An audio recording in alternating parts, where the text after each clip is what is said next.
that actually end up happening than I can ever remember ever. So I would never rule anything out. But just think about this, Andrew. Let's say the Cleveland Browns decided we're done with Odell. Hard to imagine. He's played through an extremely painful injury and done everything that the team has asked this season while trying to make it work. Hard to imagine they're frustrated with him. But let's just say they wanted to. Could you imagine a situation where John Dorsey, who traded a one plus a former first-round player to the Giants for Odell, and then this year he goes out with Beckham's value much lower and ships him off for, say, a second rounder? Like, that would be pretty hard to fathom, a general manager cutting bait that quickly on a young player who's still very good in his prime. Anything could happen, but hard to imagine. Let's revisit this next week if the Browns are eliminated. If they lose and the Steelers win this week, with 70,000 of your closest friends and fellow fans, get ready to experience your team make a run at history and take one step closer to the Super Bowl. Buy your NFL playoff tickets. Visit Ticketmaster.com/NFL to learn more. Texans look like a playoff team, although they're not in yet. Has any team had a worse no-show first half at home this year than the Houston Texans? They gave up 31 to Drew Lock and the Broncos in the first half. And give Drew Lock credit. He was dealing. And give the defense and Kareem Jackson credit, because Kareem Jackson said this was a revenge game, and he acted like it. There's a 70-yard touchdown after Kiki QT could not hang on to the football. The score does not indicate how one-sided this game was. Broncos destroy the Texans 38-24, which means the door is open for the Tennessee Titans. And I don't know if you've noticed, and I doubt that you have, but Ryan Tannehill and the Titans are blasting people.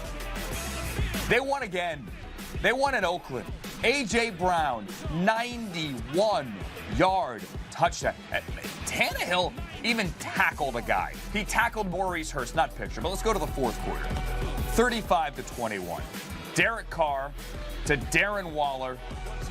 Ty Smith punches it out. Jayon Brown picks it up and takes it home, and the Titans score 40 again, and they win again. 42-21, and this is now very much a race in the AFC South, because these two teams play each other twice in the last 3 weeks.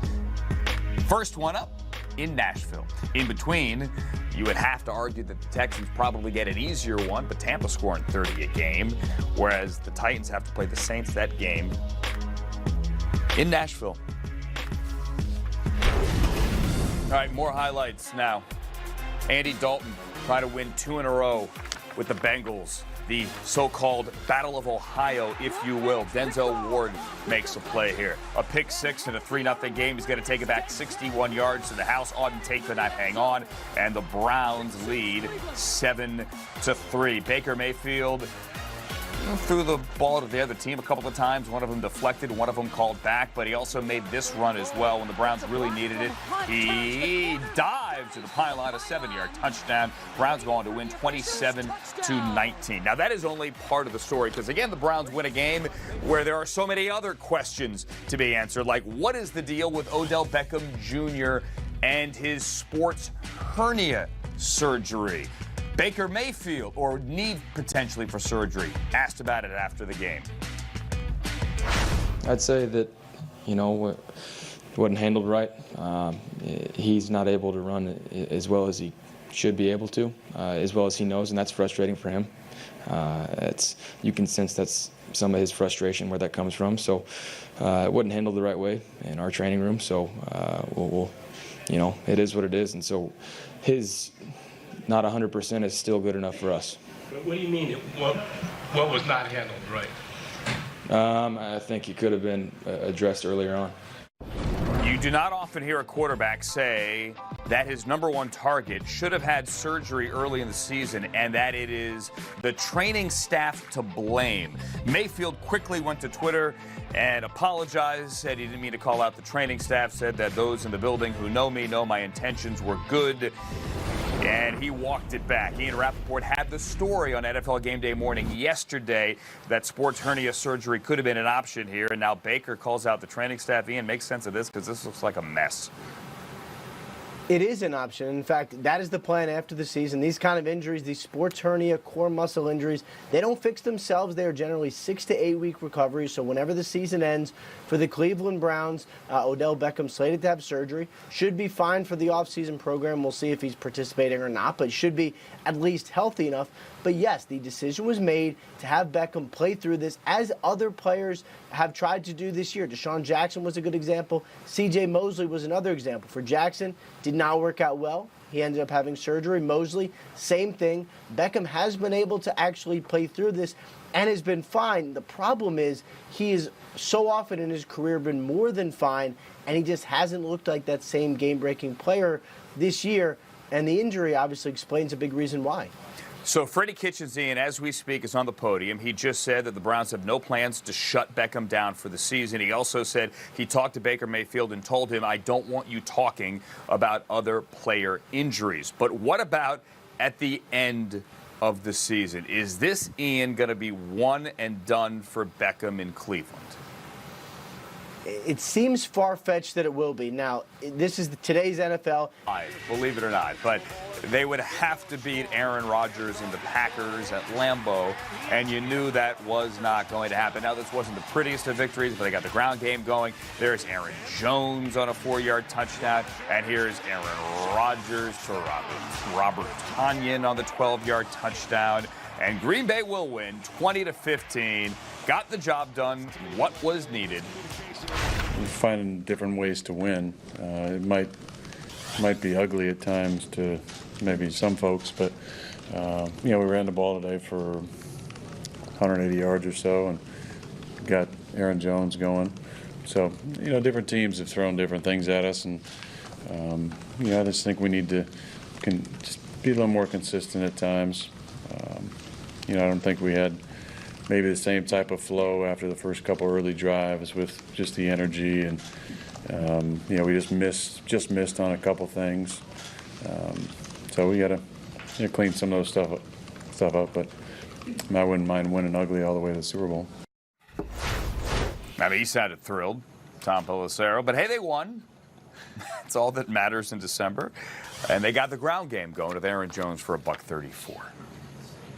They did, Andrew. It was almost like watching two different games yesterday where I was at Lambeau Field. You had the first quarter where the Redskins looked completely overwhelmed. It's 14-0 early. You think this game's going to be a blowout. And then all of a sudden, Washington just kind of hung around. They generated a little bit of offense. They got things moving. Where the Packers finished off the game, and you can expect to hear this again as the season goes on, was with Aaron Jones. He'd been coming off of a couple of less productive performances a couple of weeks ago against the 49ers, and then in the win over the Giants. Yesterday, 192 yards from scrimmage. You saw him make plays in the run game. He certainly made plays in the passing game. He had 7 targets. All the receivers combined for the Packers only had 10. Ask the Chiefs how that works out when you let Jones get going in the passing game. It's also interesting. This is a third-year player out of UTEP. He was drafted in the 5th round.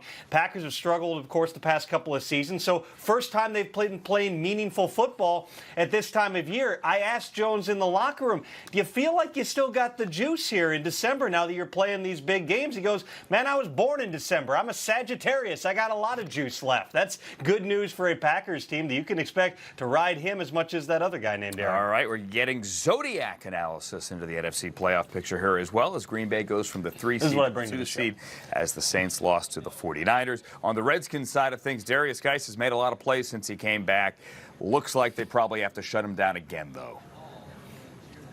At this point, Andrew, my understanding is Darius Geis is having an MRI as we speak. The initial diagnosis and the belief as of last night was that he had an MCL sprain. Now, this is in his left knee. That's the same one in which he tore the ACL last season. He also had the surgery on his meniscus in the right knee earlier this season. Knocked him out for half of the year. This is a guy who's only played in 5 NFL games, has been really productive when he's been on the field. In fact, even the play that Geis got hurt on yesterday was a big run for him. But this is another setback for a player who has dealt with a lot of them. We've seen the best of Darius Geis, but another health issue for him to deal with, and the tests will tell the full story here, Andrew. Adrian Peterson's running well, though. When Geis isn't on the field, the Redskins have found a way to move the ball on the ground. Darius Geis, though, hope he gets better soon. Promising player when he is out there. Thank you, Tom Pelissero. When last we saw the Cowboys, it was TNF in Chicago, and they were not looking good after that one drive. I mean, you had me for one drive. And then it fell apart, and then we have to listen to Jerry Jones talk about keeping Jason Garrett. Look, the fact is the Cowboys are watching tonight's game with great interest because they still do very much lead the NFC East with 3 games to go at 6-7. And they get the Eagles week 16. The Eagles tonight, however, get the Giants trying to bounce back, Mike Garafolo. I don't know how you say it other than use another cliche. Bounce back after that devastating loss last week in Miami. Absolutely, and they have to bounce back and realize that there are only going to be so many opportunities before time runs out in the season. The Cowboys keep giving them opportunities, and they hope to start taking advantage tonight against the Giants here in what is going to be a wet one. It's raining now. It's going to rain all day. I just dried out, Andrew, from covering that Ravens-49ers game last week. And now I'm going to be in the rain all day today. But you talk about that game last week against the Dolphins. I talked to Fletcher Cox about that. He says, I have never showered, dressed, and walked out of a locker room faster than I could not wait to leave that game behind me. He said a lot of the players did that as well. For Doug Peterson, it was about throwing the pads on in practice this week, which did not sit well with every player, but probably necessary for a team that needs to start playing with a little bit more energy, a little bit more oomph, especially because Eli Manning, he's good about making the right calls at the line of scrimmage, so they know they have to be stout against the run tonight. This game was interesting as it stood, just with the Eagles needing to win. And then when you throw in the fact that Eli Manning is going to play, Mike, and you're reporting and Ian's reporting that Daniel Jones could be 2 to 3, 4 weeks out, whatever. In other words, his season could be over. It's going to be fun.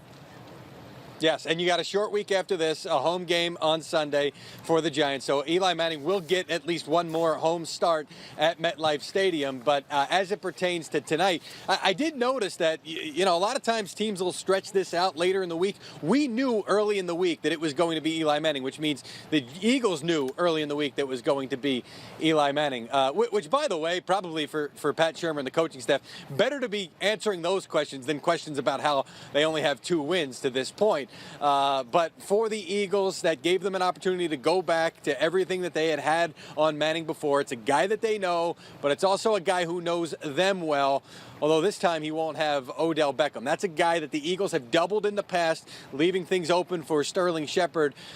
You wonder tonight if Shepard now, with no Beckham and no Evan Ingram, is going to get a lot of the attention. We'll see what the Eagles defense does to try and shut down Manning and the Giants. And if Eli Manning would like to play football next year, somewhere other than New York, perhaps, all the world is watching this evening. Thank you, Mike Garafolo. Please stay dry. Could you please?